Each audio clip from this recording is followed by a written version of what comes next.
Week 4 is in the books, so that means it's time to recap what we have learned from this past week and react to any trends that we are starting or continuing to see throughout this entire season. So let's get right into the video.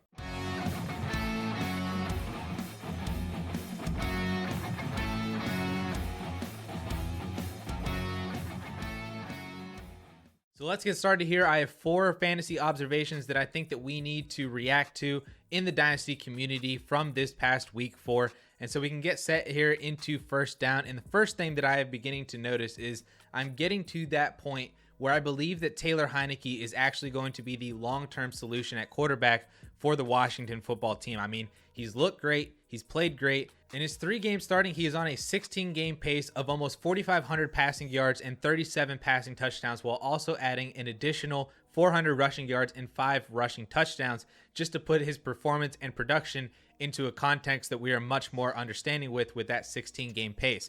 And I mean, from a fantasy perspective, he has finished as the QB 13, QB 9, and QB 5 in each of the last 3 games that he's started, and is on a list of quarterbacks that have finished as a top 15 quarterback in every single start that they've had this week, with only Patrick Mahomes, Kyler Murray, and Jalen Hurts. Now for Dynasty, it's going to be hard, and it actually is hard to gauge his current value right now, given all of the uncertainty that's still surrounding him in terms of whether or not he'll keep the role when Ryan Fitzpatrick comes back from his injury in little over a month. And so that makes it hard for me personally to sell a future first-round pick for Heinicke, even in Superflex leagues, even if you believe that he can be their starter past the remainder of this year, into next year, and even potentially into 2023 and beyond. His current value right now is probably either a second-round pick or 2 second-round picks, depending on the manager that has him and if they're actually using him or not in their weekly starting lineup, or if it's a manager who's more looking to cash out on his current peak value.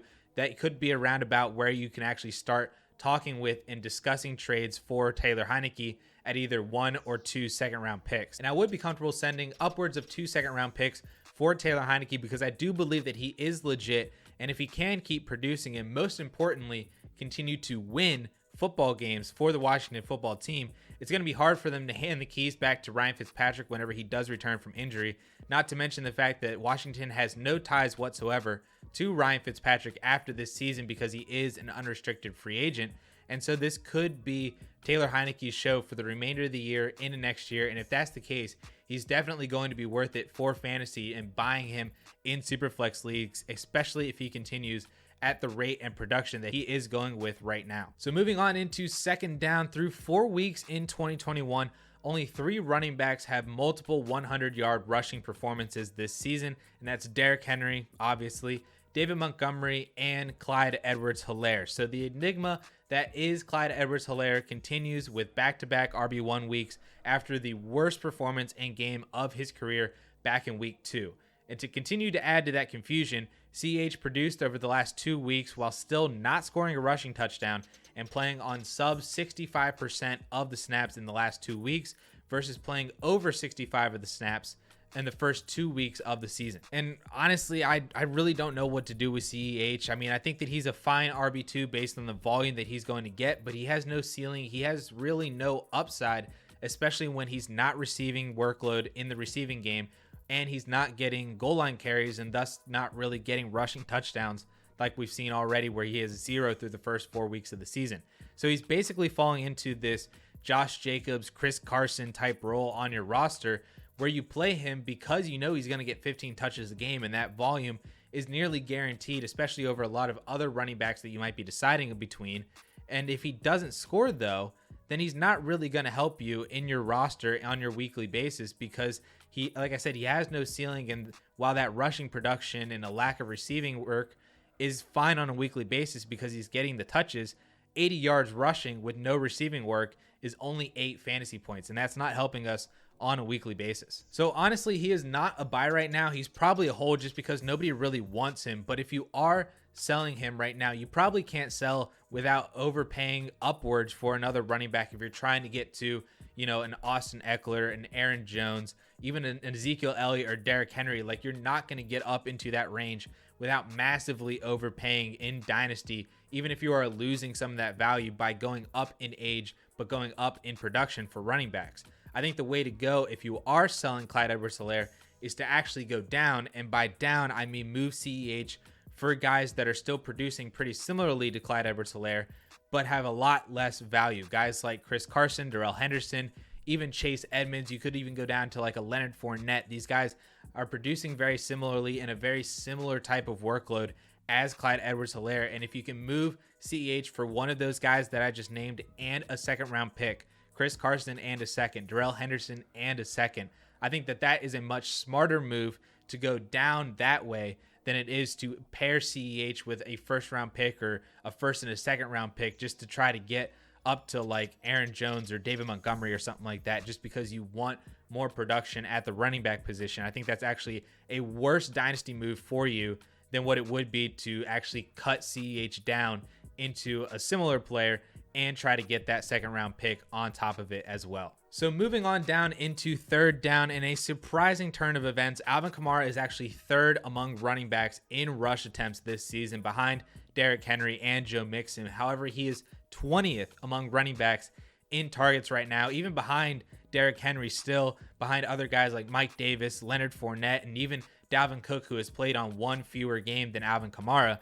Like, this is a complete backwards utilization for Alvin Kamara and nothing that we have ever seen from him ever before in his career.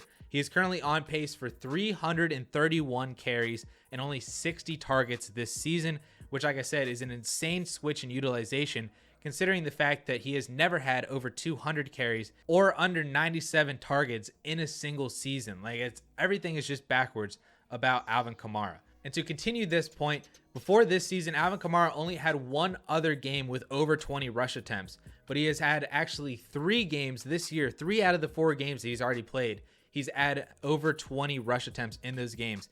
Not to mention that last week, in week 4, was also the first game in his career ever where he didn't see a single target. This is maddening usage for Alvin Kamara. And while he's still being good for fantasy football, he's still the RB14 so far, still has 2 top 10 weeks on the season out of the 4 games. This is not the Alvin Kamara that we know or the Alvin Kamara of old. This is like Joe Mixon level usage and production right now. And it's super weird to me that even Sean Payton, who is still coaching the New Orleans Saints, like, the only variable that's really changed was the retirement of Drew Brees and the insertion of Jameis Winston at quarterback. Like, that's really the only thing that has changed offensively for the New Orleans Saints from even last year into this year. But Alvin Kamara is having this completely backwards utilization. And that, to me, makes Alvin Kamara a major sell in Dynasty right now, as he has been truly all year and all offseason for 2021. The lack of receiving work was a major concern coming into the season. We're seeing that come into fruition already. He's going to be 27 years old next year at the end of this year, which basically in running back years is eligibility for AARP. But then he's also still producing well enough, like I said, the RB14 right now, and still carries that name value of Alvin Kamara that should give you a good return. I still think that you can get 2 first-round picks for him, and even if that's a 2022 and 2023 first, I would definitely still do that. I think you could even sell him for a younger running back in almost a 1-for-1 swap and maybe equal out in some picks and stuff like that. But you can gain age back at the running back position still by moving Alvin Kamara for a Saquon Barkley, Antonio Gibson, and honestly, the way Jonathan Taylor's been performing as of late over the first 4 games, I think you can move Alvin Kamara for Jonathan Taylor, maybe add a little something, not super significant, but you can still get to Jonathan Taylor, I think, from Alvin Kamara. And I would still even be good as well moving Kamara for Aaron Jones or Austin Eckler. And while you're not gaining anything age-wise, I think that you're gaining more solidified production and at least the receiving workload with Austin Eckler, and even some of the receiving workload with Aaron Jones that we're not currently seeing with Alvin Kamara. And so if you are competing and you can't get to those younger running backs, I still think it's fine, and I'm definitely on board with moving Kamara for Austin Eckler or Aaron Jones for that production. So to me, it's become vitally important not to be caught holding the bag of Alvin Kamara at the end of the year, because I still think that you can move him for great value right now, and this might be your last opportunity to do so, especially before he really is 27 years old next offseason, because that's just going to be a major kill to his dynasty value as we start analyzing and predicting for the 2022 offseason and NFL season. So this might be your last chance, so get off of Alvin Kamara now while you still can. And finally, we enter 4th down, and honestly, this one is probably the most depressing to me,